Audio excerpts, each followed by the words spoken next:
আজকে ভারতীয় পণ্যে ক্যান্সারের উপাদান পাওয়া গিয়েছে, 527টা পণ্যে ক্যান্সার উপাদান পাওয়া গেছে।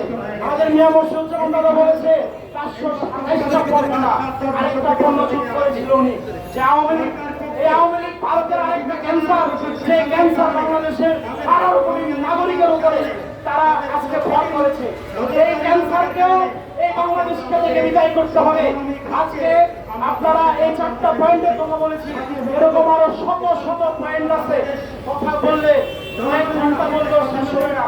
আসলে আমাদের বাংলাদেশের নাগরিকদেরকে আজকে সিদ্ধান্ত নিতে হবে, আজকে কেন আমরা এই ভারতীয় পণ্য বয়কট করবো, কেন আজকে নিজের দেশের পণ্য ব্যবহার করবো, কেন আজকে আমরা এই ভারতীয় আগ্রাসী যে আচরণ, এই আচরণকে আমরা কেন বয়কট করবো।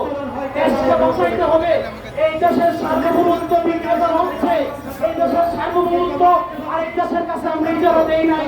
এই দেশের আমাদের যে 30 লক্ষ শহীদ হয়েছে, এই শহীদের আত্মা আজকে কষ্ট হচ্ছে।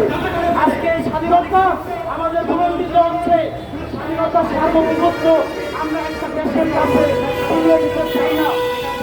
আজকে আপনারা জানেন যে এই আওয়ামী লীগ সরকার বাংলাদেশের মাঝখান দিয়ে ট্রানজিট দিয়েছে ভারতকে, অথচ শত শত কিলোমিটার ট্রানজিট দেওয়ার পরেও আমরা যখন মাত্র 25 কিলোমিটার ট্রানজিট যাই বর্ডারে, তখন সেই আওয়ামী লীগ সরকার কিন্তু সেটা আদায় করতে পারে নাই এই বিজেপির নেত্রী সরকারের কাছ থেকে। তাহলে আমরা সীমান্তে ওরা লাশ পাঠায়, আমরা তাদেরকে ইলিশ পাঠাই, আম পাঠাই। আমরা বাংলাদেশের বিভিন্ন আমাদের যে রাষ্ট্রীয় সম্পদ, এই সম্পদ চুরি করে ইন্ডিয়ারে দেয় এই শেখ হাসিনা সরকার। অতএব আপনাদেরকে সচেতন হতে হবে। আমার দেশের মা বোনদেরকে